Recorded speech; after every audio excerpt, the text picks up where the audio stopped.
আমাদের সকলকে কার ইবাদত করতে হবে বলুন ভাইরা? আমরা কার ইবাদত করব? আমরা আল্লাহ তাআলার গোলাম, যে আল্লাহ তাআলা আমাদের সৃষ্টি করেছেন, আমাদেরকে দুনিয়ায় জীবন চালানোর জন্য পথ দেখিয়ে দিয়েছেন। যে আল্লাহ তাআলা বলেন ইন্না আলাইনা লাল হুদা, আমি তোমাদেরকে সৃষ্টি করেছি, আর পথ দেখিয়ে দেওয়ার দায়িত্বটাও আল্লাহ তাআলার। আল্লাহ তাআলা মানুষকে সৃষ্টি করেছেন, মানুষের কোন পথে নাজাত, মানুষের জন্য কোন পথে মুক্তি, মানুষের জন্য কোন পথে ধ্বংস, এটা একমাত্র কে জানেন? এই যে আমার সামনে আমি কথা বলছি, এই জিনিসটার নাম হচ্ছে মাইক। সবাই বলুন এই জিনিসটার নাম কি? মাইক।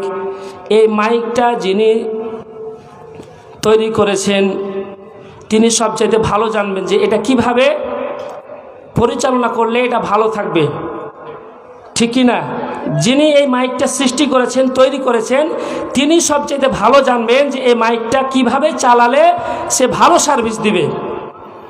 এখন এই মাইকটা আমার আপনার মতো যদি সাধারণ মানুষ মাইকটা যেভাবে সার্ভিস করার কথা বলা হয়েছে সেভাবে না করে যদি অন্যভাবে করা হয়, তাহলে এর দ্বারা যেটা সার্ভিস পাওয়ার কথা সেটা আমরা পাবো না। এই যে আমার আপনার ছোট্ট মোবাইলটা, এখানে যেটা চার্জারের জন্য কোম্পানি থেকে যেটাকে চার্জারের জন্য সিলেক্ট করা হয়েছে, যেই পিনটা, সেখানেই চার্জারের পিনটা দিতে হবে, নাকি বলেন? আবার ইয়ারফোনের জন্য যেই জায়গাটা দেওয়া হয়েছে সেখানে সেই জায়গাটাতেই ইয়ারফোনের লাইন দিতে হবে, তাহলে আপনি সার্ভিস পাবেন।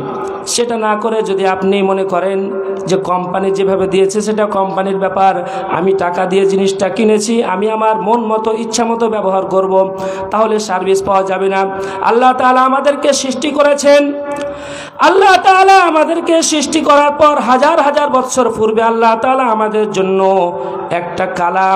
একটা কালামে পাক মহাগ্রন্থ লাউহে মাহফুজ তিনি আমাদের জন্য গাইডলাইন, সংবিধান হিসেবে তৈরি করেছেন। তার নাম হচ্ছে আল কুরআনুল কারীম।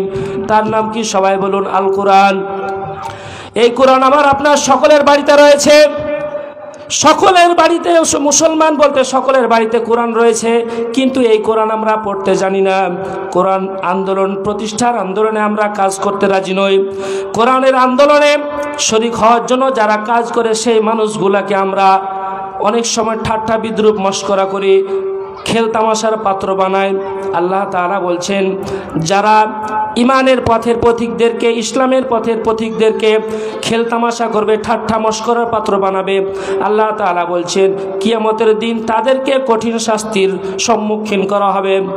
সূরা মুতাফফিফিন আল্লাহ তাআলা বলেন ইন্নাল্লাযীনা আজরামু কানু মিনাল্লাযীনা আমানু ইয়াদহাকুন। সেদিন অপরাধীদেরকে ডাকা হবে, ইন্নাল্লাযীনা আজরামু, অপরাধীদেরকে ডাকা হবে, কানু মিনাল্লাযীনা আমানু, এই দুনিয়ার জিন্দেগিতে যারা ইমানদারদেরকে দেখে হাসি তামাশা ঠাট্টা মস্করা করত।